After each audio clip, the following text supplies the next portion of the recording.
எல்லாருக்கும் வணக்கம். கதைப்போமா with RJ. நம்மளோட சேனலில் வீரயுக நாயகன் வேல்பாரி சரித்திரத்தை நம்ம 20 நிமிஷமாக மொத்த புக்கையும் நம்ம கேட்டுட்டு இருக்கோம். நாங்கள் அடுத்த 20 நிமிஷத்தை இன்னைக்கு கேட்கலாம். பாரி 74. இருக்கன் குன்றை அடுத்து ஆயிமலை நீண்டு கிடக்கிறது. ஆயிமலையின் மேல் முகட்டை பரம்பின் மக்கள் கடப்பதில்லை. அந்த திசையின் அடர் காடுகளில் சேர நாட்டினரே வேட்டையில் ஈடுபடுகின்றனர்.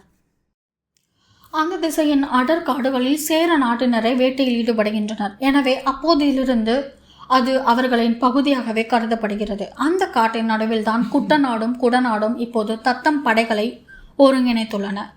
குடவர்க்கோ போர்க்களம் வரவில்லை. அவருக்கு பதில் அமைச்சன் கோளூர் சாத்தானே வந்திருந்தான். குட்டநாட்டு வேந்தன் உதயஞ்சேரல் தாக்குதலின் முழு தன்மையையும் தீர்மானிப்பவனாக இருந்தான். இரு நாட்டு தளபதிகளான துடும்பனும் எகல்மாடனும் அவனது உத்தரவை நிறைவேற்ற ஆயத்த நிலையில் இருந்தனர். ஆயிமலையின் இடப்புற விளிம்பின் வழியாக எகல்மாடன் தலைமையிலும் வலப்புற விளிம்பின் வழியாக துடும்பனின் தலைமையிலும் பரம்புக்குள் படையெடுக்க முடிவு செய்திருந்தனர். நேரெதிராக இருந்த இருக்கன் குன்றின் உச்சியில் நிலை கொண்டிருந்தான் கூழையன். தேக்கனும் உதிரனும் வந்து சேர்ந்தனர். அருகில் இருந்த ஊர்களை சேர்ந்த 100 வீரர்கள் கூழையனோடு இருந்தனர். தேக்கனிடம் நிலைமையை விவரித்தான் கூழையன். எதிரி படையின் எண்ணிக்கையை தோராயமாகத்தான் சொல்ல முடிந்தது. ஆயிமலையின் மேல் முகடுகளில் இருந்துதான் நம்மால் பார்க்க முடியும். மலையின் கீழ்ப்பகுதியில் உள்ளொடுங்கிய அடற்காட்டுக்குள் அவர்கள் இருப்பதால் அவர்களின் எண்ணிக்கையை சரியாக மதிப்பிட முடியவில்லை என்றான் கூழையன். ஆனால் இருவர் படைகளும் காட்டுக்குள் வந்துவிட்டதை உறுதி செய்தான். அவர்களின் தாக்குதல் திட்டத்தை தான் கணிக்க முடியவில்லை என்றான்.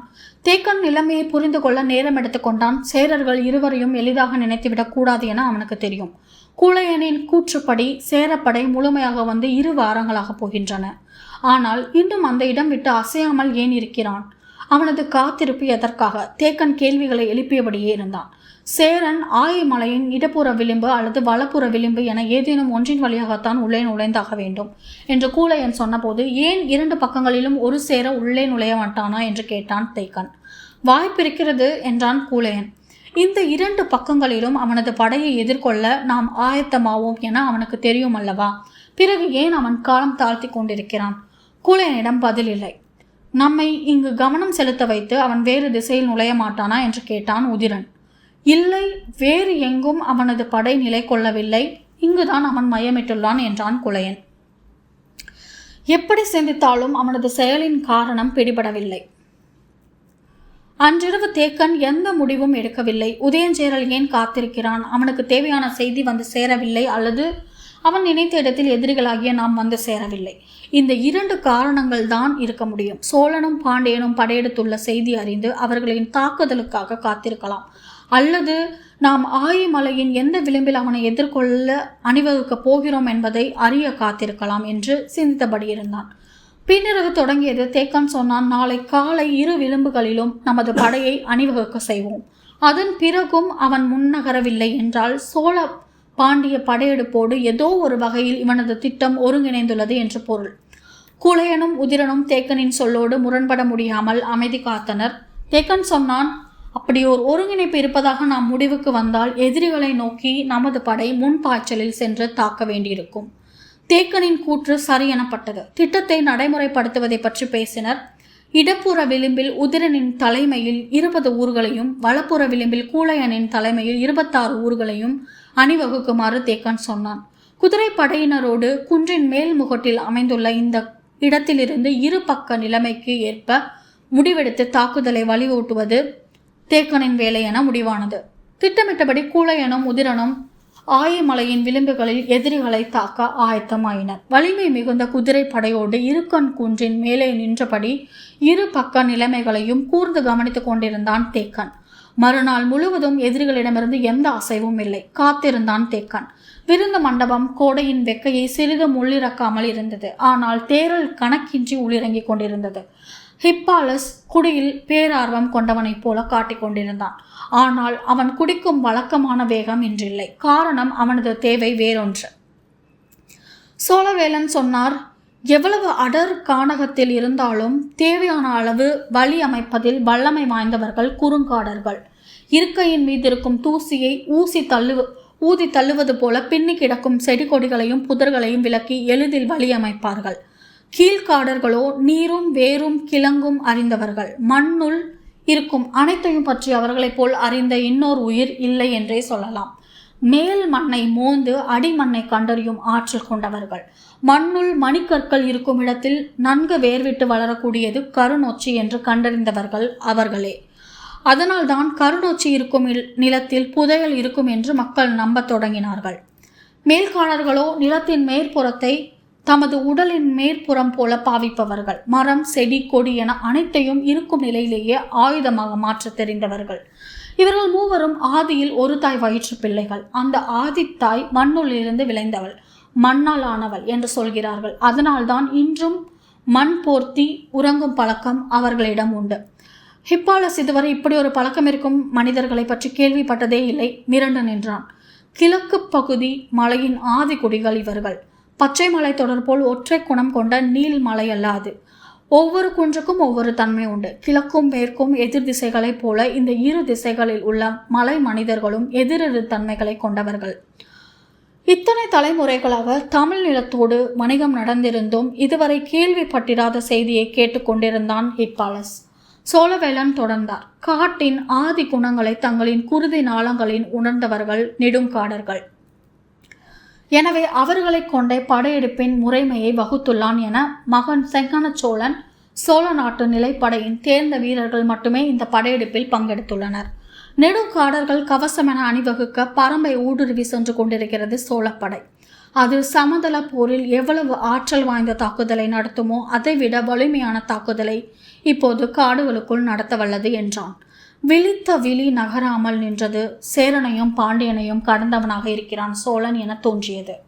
இந்த எண்ணம் தோன்றிய மறுகணமே தான் கேட்ட கேள்விக்கான விடையை சொல்லாமல் மற்ற செய்திகளை சொல்வதன் மூலம் பேச்சை திசை திருப்புகிறார் சோழவேளன் என்றும் தோன்றியது. ஹிப்பாலஸ் ஆழ்ந்து சிந்தித்து அவரின் வழியையே நாமும் பின்பற்றுவோம் என நினைத்து விட்டான். இவ்வளவு வலிமை கொண்ட படை இருக்குமே, ஆனால் நீங்கள் வெல்வதற்கு பேரரசுகள் இருக்கின்றனவே, ஏன் பரம்பின் மீது படையெடுக்க வேண்டும்? உற்சாகத்தோடு பீரிட்ட சொற்கள் சட்டென நின்றன. வேகம் முறிந்தது போலானது. அமைதி சூழ்ந்தது. சோழவேளன் சொல்ல தயங்குகிறாரா அல்லது எப்படி தொடங்குவதென சிந்திக்கிறாரா என்பதை ஹிப்பாலஸால் கணிக்க முடியவில்லை.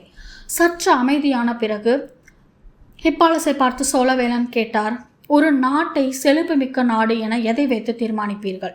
அது மனிதர்கள் தீர்மானிப்பதன்று அந்நாட்டின் சேமிப்பறைகளில் இருக்கும் பொன்னும் மணியும் முத்தும் தான் தீர்மானிக்கின்றன. சரியாக சொன்னீர்கள். யவனர்களாகிய நீங்கள் இந்நிலத்தில் நடக்கும் அரசாட்சிகளையும் நாடுகளையும் நன்கு அறிந்தவர்களாயிற்றே. நீங்களே சொல்லுங்கள், இந்த நிலத்தில் செழிப்புமிக்க நாடு எது? இது போன்ற பேச்சுகளில்தான் ஆழமான மனக்காயங்கள் உருவாகின்றன. அவை வணிகத்தில் பெரும் பாதிப்பை ஏற்படுத்துகின்றன. வார்த்தைகளுக்கு கொடுக்கப்படும் விலையை நீதிமானோ உழவனோ அறிந்ததை விட வணிகனே அதிகம் அறிந்திருப்பான். எனவே விடை சொல்வதை தவிர்த்தான் ஹிப்பாலஸ். ஏன் தயங்குகிறீர்கள்? நீங்கள் நினைப்பதை சொல்லுங்கள். சொல்ல முடியாமல் தவித்தவன் தயக்கத்தை உடைத்து மெல்ல சொன்னான், பொன்னும் மணியும் முத்துக்களை விட மதிப்பு உயர்ந்தன. ஆனால் அவை மிக குறைவாகவே கிடைக்கின்றன. முத்துக்களோ அளவிடற் கரிய முறையில் கிடைக்கின்றன. பெரும் முத்துக்குளியலை நாள்தோறும் நடத்தி வரும் பாண்டிய நாடே செழிப்புமிக்கது. தலையசைத்து சிரித்தான் சோழவேளன். இப்படித்தான் தவறுதலாக மதிப்பிடுகிறீர்கள். இதில் என்ன தவறு இருக்கிறது? முத்துக்களை விட பொன்னும் மணியும் தாமே மதிப்பில் உயர்ந்தன. ஆமாம், அந்த செல்வத்தை அளவிட முடியாத அளவு வைத்துள்ளது யார்? சற்றே தயங்கியபடி தெரியவில்லை என்றான் ஹிப்பாலஸ். ஹிப்பாலஸின் முகத்தை கூர்ந்து பார்த்து புருவங்களை உயர்த்தியபடி சொன்னார், பரம்பின் பாரி. கண்கள் பிதுங்க விழித்தான் ஹிப்பாலஸ். என்ன சொல்கிறான் சோழவேளன் என்பதை புரிந்து கொள்ள முடியாத குழப்பத்தை அவனது முகம் காட்டியது. நான் சொல்வதை உங்களால் ஏற்க முடியவில்லை அல்லவா? ஆம் என தலையசைத்தான். பச்சை மலை தொடரின் நீளம் அறிவீர்களா நீங்கள்? எங்களின் நாவாய்கள் குமரிமுனை திரும்பினால் கரையையொட்டி 1 மாத காலம் பயணப்பட்டு சுபாகரா இடத்தில் மேற்கு திசையில் திரும்புகின்றன. அந்த இடம் வரை நீண்டு கிடக்கிறதே நான் நினைக்கிறேன். ஆமா, நீங்கள் சொல்வது மிகச்சரி. கண் காண முடியாத தொலைவு நீண்டு கிடக்கும் இந்த பச்சை மலை தொடர் முழுவதையும் தம் வாழ்விடமாக கொண்டவர்கள்தான் 14 வேளிர்குடிகள். மலையுள் உள்ள குகை பாறைகளின் சுரங்கங்களிலும் ஆற்றிலும் பள்ளத்தாக்கிலும் தான் விலை உயர்ந்த மணிக்கற்கள் கிடைக்கின்றன. உங்களின் யவன பேரரசர் உட்பட எல்லா நாட்டு வேந்தர்களும் செல்வந்தர்களும் என் வகை திருமணிகளையே வாங்கவும் அணியவும் சேமிக்கவும் விரும்புகிறோம். அமைதி கொண்டு கேட்டான் ஹிப்பாலஸ். வெறுகின் கண் போல முழு பச்சை நிறத்தின் நடுவில் செங்குத்தான வெண்கோடு ஒளிருமே பூமர வைடூரியம். அதைத்தானே யவனர்களாகிய நீங்கள் மிக உயர்ந்ததாக கருதுவீர்கள்.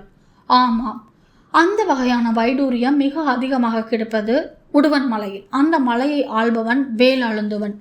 இதை எதற்கு சொல்கிறார் என்று சிந்தித்தான் ஹிப்பாலஸ். தேன் துளியில் மீது கதிரவன் ஒளிப்பட்டு மின்னுவது போல் இருக்குமே, அது என்ன வகை வைடூரியம் என கேட்டார். ஹிப்பாலஸுக்கு சட்டென பெயர் நினைவு வரவில்லை. சோழவேலன் சொன்னார், வாளாவாயம். அது கிடைப்பது தனக்கன் குன்றில். அந்த இடம் நெடுவேல் ஆதனின் மலைப்பகுதியை சேர்ந்தது. அவனது மலைக்கு அடுத்து இருப்பதுதான் பன்றிய மலை. மயிலின் கழுத்து போல கார் நீளம் இறங்கி ஓடும் வைரக்கல் கிடைக்கும் இடம் அதுதான் என்று பட்டியலிட்டார் சோழவேலன். இவரது பேச்சு எதை நோக்கி போகிறது என்பதை ஹிப்பாலஸால் புரிந்து கொள்ள முடியவில்லை. ஹிப்பாலஸின் முகத்தை கூர்ந்து பார்த்தபடி சோழவேலன் கேட்டார், எங்கள் வேந்தர்கள் மிகவும் விரும்பி அணியும் வைடூரியம் எது தெரியுமா? தெரியாது என்றார். முயலின் குருதி சிற்றகளின் ஒளிப்பட்டு திகைத்து திகைத்து ஒளி செந்தும். அதன் ஒவ்வொரு மினுக்கும் ஒவ்வொரு நிறத்தில் இருக்கும். அந்த வகையிலான வைடூரியத்தை துகிர்கனகம் என்போம். அதுதான் இந்த நிலமெங்கும் இருக்கும் வேந்தர்கள் விரும்பி அணிவது. அது கிடைக்கும் இடம் புடவூர் வேலன் குன்றில். சொல்லியபடி இருக்கை விட்டு எழுந்தார் சோழவேலன். ஹிப்பாலஸும் உடன் எழுந்தான். விருந்து மாளிகையின் எதிர்ப்புற சுவற்றை நோக்கி மெல்ல நடந்தபடி சோழவேலன் கேட்டார், யவன வணிகர்கள் நீலமணி கற்களை மிக அதிகமாக வாங்குவது எந்த நாட்டில்? எங்கள் நாட்டு செல்வந்தர்கள் அதிகம் விரும்புவது கார் நீல மணிகளைத்தான். அந்த வகை மணிகள் கிடைப்பது ஈழ நாட்டில்தான். எனவே அங்கிருந்து அதிகம் வாங்குகிறோம். அரச குடும்பத்தினர் பொதுவாக கார் நீளத்தை தவிர்த்துவிட்டு மாநில மணிக்கற்களை தான் பயன்படுத்துவர். அந்த வகை கற்கள் அதிகம் கிடைப்பது மணிப்பள்ளத்தீவில். எனவே எங்களின் நாகாய்கள் ஆண்டு முழுவதும் மணிப்பள்ளத்தீவில் நிலை கொள்கின்றன. சுவரில் இருந்த ஓவியத்தில் பெண் ஒருத்தி நீர் நிறைந்த சிறு குவளையை கையில் வைத்துள்ளாள். அந்த குவளையில் உள்ள நீரிலிருந்து ஒளி படர்வது போல் வரையப்பட்டிருந்தது. அதை காட்டி இந்த ஓவியம் எதை குறிக்கிறது என்று உங்களால் அறிய முடிகிறதா என கேட்டார். நீர் நிரம்பிய குவளையிலிருந்து எப்படி ஒளி வருகிறது என்பது ஹிப்பாலஸுக்கு புரியவில்லை. அதை கேட்ட பிறகு சோழவேலன் சொன்னார், அதில் உள்ளது புன்னாட்டு மணிக்கல். அது உமிழும் நீளத்துக்கு இணையே இல்லை. குவளை நிறைய கறந்த பாலை நிரப்பி அதற்குள் அந்த மணிக்கல்லை போட்டால் பாலுக்கு மேல் ஒளி பரவும் என்றார். ஹிப்பாலஸின் முகம் முழுவதும் வியப்பு பரவியது. சோழவேலன் சொன்னார், அந்த புன்னாடு வேல் முடியனின் கையில் உள்ளது. உள்ளுக்குள் தீச்சுடர் போல் அணியாமல் ஒளி வீசும் இளம் சிவப்பு நிற மணிக்கற்கள் தான் வேந்தர்கள் விரும்பி அணிவது. மகுடத்தில் சூடும் முடி மாலையில் அவ்வித மணிக்கற்கள் பதித்தால் அந்த வேந்தன் எந்த போரிலும் தோல்வியை தழுவ மாட்டான் என்பது நம்பிக்கை. அவ்வித மணிக்கற்கள் அதிகம் கிடைப்பது செருவின் குன்றில். அது அழும்பின் வேல் குன்றாய் இருக்கிறது. இவர்கள் உட்பட 9 வேலிர்கள் இன்றும் பச்சை மலையை ஆள்கின்றனர். எஞ்சியோர் வேற்று நாட்டு படையெடுப்புகளால் வீழ்ந்துவிட்டனர். 14 குடி வேலிர்களுக்கும் ஆதியிலிருந்து ஒரு பழக்கம் இருக்கிறது. அவர்களின் நிலப்பகுதியில் கண்டெடுக்கும் மணிக்கற்களை குலத்தலைவனிடம் கொடுப்பர். அவன் அவற்றை பாதுகாத்து வைப்பான். அந்த குலத்தலைவன் மரணத்தை தழுவியவுடன் புதியவன் பொறுப்பை ஏற்கும் போது செய்யும் முதல் பணி ஏற்கனவே இருந்தவன் காலத்தில் சேகரிக்கப்பட்ட மணிக்கற்களை பரம்பு நாட்டில் இருக்கும் பாலி நகரில் போய் வைத்து விடுவதுதான். சோழவேலன் சொல்லி வந்தது என்ன என்பதை ஹிப்பாலஸ் உணரும் வேளை தேரர்களின் மயக்கத்தை கன நேரத்தில் கலைத்தது. சோழவேலன் தொடர்ந்தார். ஆதியில் நெருக்கடியான சுழலில் யாரோ ஒரு வேலிற்குடி பாலி நகரில் போய் மணிக்கற்களை பாதுகாத்து வைத்திருப்பான். அதன் பிறகு வேலிற்குடிகளிடம் இது ஒரு சடங்காக மாறிவிட்டது. குலத்தின் புதிய தலைவன் பழையவனின் காலத்து சேமிப்பை பாலியில் போடுவது அவனது காலத்தை சிறப்பாக்கும் என்ற நம்பிக்கை உருவாகியுள்ளது. இப்படி 14 வேலிற்குடியும் தலைமுறையாக மணிக்கற்களை பாலி நகரில் போட்டுவிட்டு வருகின்றனர். பரம்பு வேலிர்கள் அதை காத்து வருகின்றனர். செங்கன சோழன் படையெடுப்பின் நோக்கம் ஹிப்பாலஸுக்கு தெளிவாக புரிந்தது. ஆனால் இந்த செய்தியே தெரியாமல் தான் மற்ற வேந்தர்கள் இருக்கிறார்கள் என்பதை நம்ப முடியவில்லை. சோழவேலன் சொல்வது உண்மையாக இருக்குமேயானால் பரம்பின் மாபெரும் செல்வம் கொல்லிக்காட்டு விதையோ சோமப்பூண்டு பானமோ தேவாங்கு விலங்கோ அல்ல, பாலி நகர் செல்வம்தான். ஹிப்பாலஸ் எண்ணிக்கொண்டிருக்கும் போது சோழவேலன் சொன்னார், இன்று நேற்று அல்ல, எத்தனையோ தலைமுறைகளாக பாலி நகரத்தில் குவிக்கப்படும் செல்வம் கதைகளாக பரவியபடியே இருக்கிறது. உலகின் மாபெரும் செல்வமான மணிக்கற்களை மலை மக்கள் பாழாய் போடுகின்றனர் என்று எல்லோருக்கும் தெரியும். அதை கைப்பற்றும் கனவும் தலைமுறை தலைமுறையாக வளர்ந்து கொண்டுதான் இருக்கிறது. ஆனால் அந்த பாலி நகர் எங்கு இருக்கிறது என்ற குறிப்பு வேளிர்குடியின் மிக சிலரை தவிர வேறு யாருக்கும் தெரியாது. அவர்கள் எந்த சூழலிலும் அதை மற்றவர்களோடு பகிர்ந்து கொள்ள மாட்டார்கள். போரில் வீழ்ந்த வேளிர்களிடம் கூட அந்த உண்மையை பெற முடியவில்லை.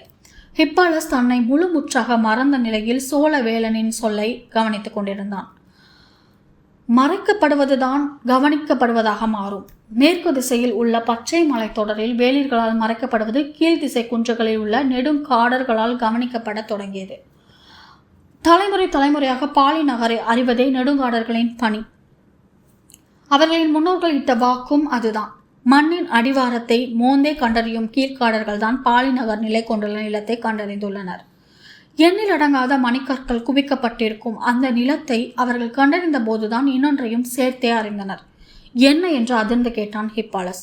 வேற்று மனிதர்களால் ஒருபோதும் அந்த இடத்தை கண்டறிந்து அந்த செல்வத்தை கைப்பற்ற முடியாது என்பதுதான் அது. கீழ்காடர்களின் இந்த கூற்றை மேல்காடர்களும் குறுங்காடர்களும் ஏற்பதில்லை. அந்த செல்வத்தை கைப்பற்ற கீழ்காடர்கள் ஒத்துழைப்பதில்லை என்ற காரணத்தினாலேயே காடர்களுக்குள் பல தலைமுறைகளாக பகை உண்டாகியது. செங்கன சோழன் மூவரையும் ஒரு சேர தாக்கிய போது தங்களை பாதுகாத்துக் கொள்ள மூவரும் ஒன்று சேர்ந்துள்ளனர்.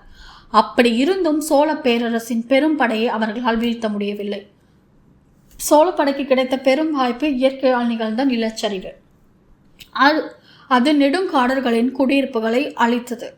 அவர்கள் ஒருவரோடு ஒருவர் இணைந்து சோழ படையின் மீது தாக்குதல் தொடுக்க முடியாத நிலையை உருவாக்கியது. அப்படி இருந்தும் சோழர்களால் அவர்களை வெல்ல முடியவில்லை. போர் நெடுங்காலம் நீடித்தது. இறுதியில் மேல்காடர்கள் உடன்படிக்கை திட்டத்தை சொன்னார்கள். செங்கன சோழன் அதை ஏற்றுக்கொண்டு தாளமலையை கைப்பற்றும் திட்டத்தை கைவிட்டான் என்றான் சோழவேலன். ஹிப்பாலஸ் இருக்கையின் முனைக்கே வந்துவிட்டான். மீண்டும் எழுந்தார் சோழவேலன். போரிட்டு கொண்டிருந்தவர்களை ஒன்றாக இணைத்தது நெடுக்காடர்கள் சொன்ன உடன்படிக்கை திட்டம். இருவரின் நீண்ட நாள் கனவுகளும் ஒன்றாயின. அதுதான் பாலி நகர். அந்த பெரும் செல்வத்தை இணைந்து கண்டறிய முடிவு செய்தனர். காட்டை பிளந்து முன்னேறும் ஆற்றல் கொண்ட படையோடு என் மகன் பாலி நகர் நோக்கி போய்க் கொண்டிருக்கிறான். சோழனின் திட்டத்தை முழுமையாக அறிந்தபோது ஹிப்பாலஸ் மெய் சிலிர்த்து நின்றான். கிழக்கும் மேற்குமான பகை வேந்தனுக்கும் வேலிற்குமான முரணோடு இணைந்து விட்டது. இனி பாலி நகரை கைப்பற்ற பாரியால் முடியாது என்றான் சோழவேலன். இருக்கன் குன்றின் மேலே காத்திருந்த தேக்கனுக்கு உதயஞ்சேரலின் திட்டத்தை புரிந்து கொள்ள முடியவில்லை. ஆயிமலையின் இரு பக்க விளிம்புகளிலும் தனது படையை கொண்டு போய் நிறுத்திய பிறகும் எதிரிகளின் பக்கத்தில் எந்தவித அசைவும் இல்லை. என்னதான் நினைக்கிறான் உதயஞ்சேரல் என நினைத்தபடியே இருந்தார். தேக்கன் குதிரை வீரர்களை அழைத்தான். அறுவர் முன் வந்தனர். தன்னோடு எவ்வியூரில் இருந்து வந்த எயினியிடம் சொன்னான். அறுவரையும் அழைத்து கொண்டு எதிரில் இருக்கும் ஆயமலையின் முகட்டுக்கு போ. அங்கு செல்லும் வரை நமக்கு குதிரை பாதை இருக்கிறது. தேவைப்பட்டால் குதிரை பாதையும் கடந்து சில வீரர்களை அனுப்பிவை. ஆயமலையின் மறுபக்கம் எதிரிகளின் நடவடிக்கையை அறிந்து வா என்றான். எயினி 6 வீரர்களை அழைத்து கொண்டு புறப்பட்டான். இருக்கன் குன்றிலிருந்து இறங்கி ஆயமலையின் மேற்புறம் ஏறி உச்சி முகட்டை அடைய வேண்டும். போரின் முதல் பணி தனக்கு வழங்கப்பட்டதை எண்ணி மகிழ்வோடு விரைந்தான் எயினி. பரம்பில் உள்ள குதிரைகளை வாரிகையின் 2 பாகங்களாக பிரித்திருந்தார். அதில் பெரும் பாகத்தை எவையூரில் வைத்துக் கொண்டார். சிறு பாகத்தை 3ஆக பிரித்து 3 திசைகளிலும் களம் நோக்கி அனுப்பினார். அவர் அனுப்பிய 200 குதிரைகள் முந்தைய நாள் தேக்கனின் இடத்துக்கு வந்து சேர்ந்தன. அது முழுமையாக தன்னுடன் வைத்து கொண்டான். ஆயமலையின் 2 பக்க விளிம்புகளிலும் கூழையனும் உதிரனும் எதிரிகளை தாக்க ஆயத்த நிலையில் இருந்தனர். ஆனால் அவர்களுக்கு குதிரை வீரர்களை அனுப்பவில்லை. தாக்குதலை மேலிருந்து கண்காணித்துக் கொண்டிருந்த தேக்கனிடம்தான் அனைத்து குதிரை வீரர்களும் இருந்தனர். யாருக்கு உதவி தேவையோ அவர்களை நோக்கி குதிரைப்படையை அனுப்புவதுதான் தேக்கனின் திட்டம். ஏனியின் தலைமையிலான 6 வீரர்களும் இருக்கன் குன்றை தாண்டி ஆயமலையில் ஏறத் தொடங்கினர். குதிரைகள் பிறந்தது முதலே பரம்பின் மலைப்பாதையில் ஓடி பழகியவை. எனவே மலையேற்றத்திலும் வேகம் குறையாமல் வீரர்களை சுமந்து செல்லக்கூடியவை.